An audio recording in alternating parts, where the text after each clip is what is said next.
قرآن کے اندر ایک سورت ہے سورہ انبیاء، ابھی موقع ملے تنہائی میں بیٹھ کے سورہ انبیاء کا صرف ترجمہ پڑھ لیجیے، آپ تفسیر بھی رہنے دیں، آپ صرف ترجمہ پڑھ لیں آپ، اور دیکھیں کہ اللہ کے پیغمبروں نے، اللہ کے نبیوں نے اللہ سے کیسے مانگا ہے۔ کہتے ہیں کہ ادب پہلا قرینہ ہے محبت کے قرینوں میں۔ ہمیں تو مانگنے کا ادب بھی نہیں آتا، ہمیں تو مانگنے کا سلیقہ بھی نہیں آتا، اللہ سے کیسے مانگا ہے۔ حضرت یونس علیہ السلام مچھلی کے پیٹ میں، دنیا کا کوئی نیٹ ورک وہاں نہیں پہنچ سکتا، دنیا کے کسی نیٹ ورک کی کوریج نہیں ہے وہاں اس جگہ پہ۔ مچھلی کے پیٹ کا اندھیرا ہے، سمندر کے گہرائی کا اندھیرا ہے، رات کا اندھیرا۔ حضرت یونس علیہ السلام تین اندھیروں میں اپنے رب کو پکار۔ وَظَنُّونَ إِذْ ذَهَبَ مُغَاضِبًا فَظَنَّ أَن لَّن نَّقْدِرَ عَلَيْهِ فَنَادَىٰ فِي الظُّلُمَاتِ۔ اور یاد کرو مچھلی والے نبی کو، جب وہ اپنی قوم کو چھوڑ کر کے چلے گئے، ناراض ہو کر کے چلے گئے۔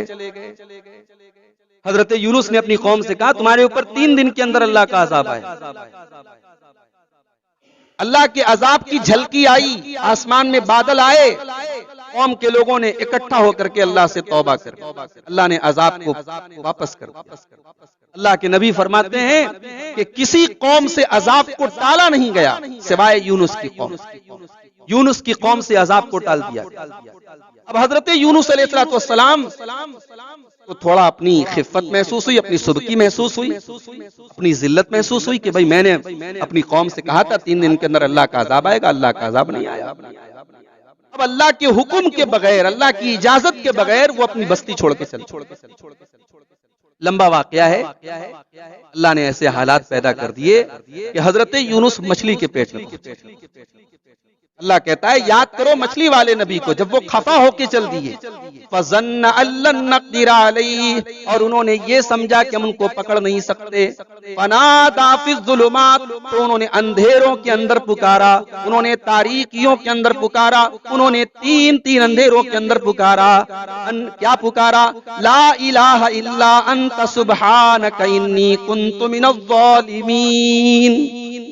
کیا دعا ہے، کیا مانگنے کا طریقہ، ایسے مانگا جاتا ہے۔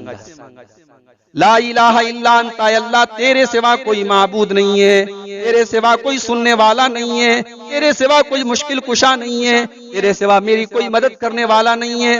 سبحانک، تو پاک ہے، انی کنت من الظالمین، میں ظالم ہوں۔ اللہ کی توحید کا اقرار بھی ہے، اللہ کی تسبیح بھی ہے، اور اپنی غلطی اور اپنی خطا کا اقرار ہے۔ اللہ کو وہ دعا بہت پسند آتی ہے جس دعا میں بندہ اپنی اوقات کا اعتراف کرے، اپنی حیثیت کو مان لے، اپنی فقیری کو مان لے، اپنی عاجزی کو مان لے۔ بھئی ہم تو نماز کے بعد بھی یہی دعا کرتے ہیں، رب اعنی علی ذکرک و شکرک و حسن عبادت۔ نماز ہم نے پڑھ لی، سنت کے مطابق پڑھی، لمبا سجدہ کیا، تسبیح بھی پڑھی، لمبی لمبی سورتیں بھی پڑھی، ابھی ہم اللہ سے کیا کہتے ہیں کہ پروردگار تو میری مدد کر کے میں تیرا ذکر، میری زبان کے اندر وہ تاب نہیں ہے، میرے جسم کے اندر وہ طاقت نہیں ہے جو تیری عبادت کا حق ادا کر۔ پروردگار تو میری مدد فرما، تو مجھے توفیق دے کہ میں تیرا ذکر کروں اور تیری اچھے طریقے سے تیری عبادت کروں۔ تو یونس علیہ السلام نے جب یہ دعا کی تو اللہ نے کیا فرمایا؟ فَاسْتَجَبْنَا لَهُ وَنَجَّيْنَاهُ مِنَ الْغَمِّ وَكَذَلِكَ نُنْجِي الْمُؤْمِنِينَ۔ ہم نے یونس کی دعا کو سن لیا اور ہم نے ان کو غم سے نجات دے دی، اور ہم اسی طریقے سے مومنوں کو نجات دیتے ہیں۔ اللہ کے پیارے نبی صلی اللہ علیہ وسلم فرماتے ہیں، ترمذی کی اور مسند احمد وغیرہ کی صحیح روایت ہے کہ یہ جو دعا ہے مچھلی والے نبی کی دعا، لا الہ الا انت سبحانک انی کنت من الظالمین، اس دعا کو کسی بھی مصیبت میں اگر انسان اللہ سے اخلاص کے ساتھ یہ دعا کرے تو اللہ ضرور وہ چیز اس کو دیتا ہے، اور وہ مصیبت ضرور اللہ تعالیٰ دور فرماتا ہے۔ اور آگے پڑھیے اسی سورہ انبیاء میں اللہ کے ایک اور پیغمبر کا ذکر جن کو ہم حضرت ایوب علیہ السلام کے نام سے۔ ایوب علیہ السلام بڑے خوبصورت تھے، مال بھی بہت تھا، اہل و عیال بھی تھے، بچے بھی تھے، پریوار بھی تھے، خوش تھے۔ آج ہم لوگ خوشحال رہتے ہیں، ذرا سی مصیبت آ جائے تو ہمارے منہ سے جملے نکل جاتے ہیں، بھائی اللہ ہم کو کیوں اتنا آزما رہا، ہمارے اوپر ہی اتنی مصیبتیں کیوں آ رہی، ہمارے ہی بچے کیوں مر رہے ہیں۔ ہمارے ہی ساتھ یہ حادثے کیوں ہو رہے ہیں؟ ایوب علیہ السلام خوبصورت ہیں، پیسے والے ہیں، بال بچے دار ہیں، بڑا پریوار ہے، سب ختم ہو گئے، دولت ختم، بچے چھوڑ کے چلے گئے، بیویاں چھوڑ کے چلی گئیں، اور بیماری کیسی تھی؟ علامہ ابن کثیر نے لکھا ہے جذام کی بیماری، جذام جانتے ہیں؟ کوڑ کی بیماری۔ حالانکہ بعض علماء نے کہا کہ کسی نبی کو کوڑ کی بیماری نہیں ہو سکتی، کیونکہ کوڑ ایک ایسی بیماری ہے لوگ گھن کھاتے ہیں، اللہ اپنے کسی نبی کو ایسی بیماری نہیں دے سکتا جس سے لوگ گھن کھائیں۔ یہ بعض علماء نے یہ استدلال بھی کیا ہے، لیکن بہرحال اختلافی مسئلہ ہے۔ حافظ ابن کثیر نے نقل کیا جذام کی بیماری تھی، کوڑ کی بیماری، اور پورا بدن زخموں سے چور تھا، صرف دل اور زبان دو چیزیں سلامت، اور کیوں سلامت تھی؟ علامہ ابن کثیر کہتے ہیں یذکر بہم اللہ عز وجل، کیونکہ دل اور زبان کنٹینیو اللہ کے ذکر میں لگے۔ اللہ، جو چیز اللہ کے ذکر میں لگی رہے وہ چیز خراب نہیں ہو سکتی۔ اسی لیے جس گھر میں اللہ کا ذکر ہو رہا ہو، اللہ کے نبی کہتے وہ گھر زندہ ہے۔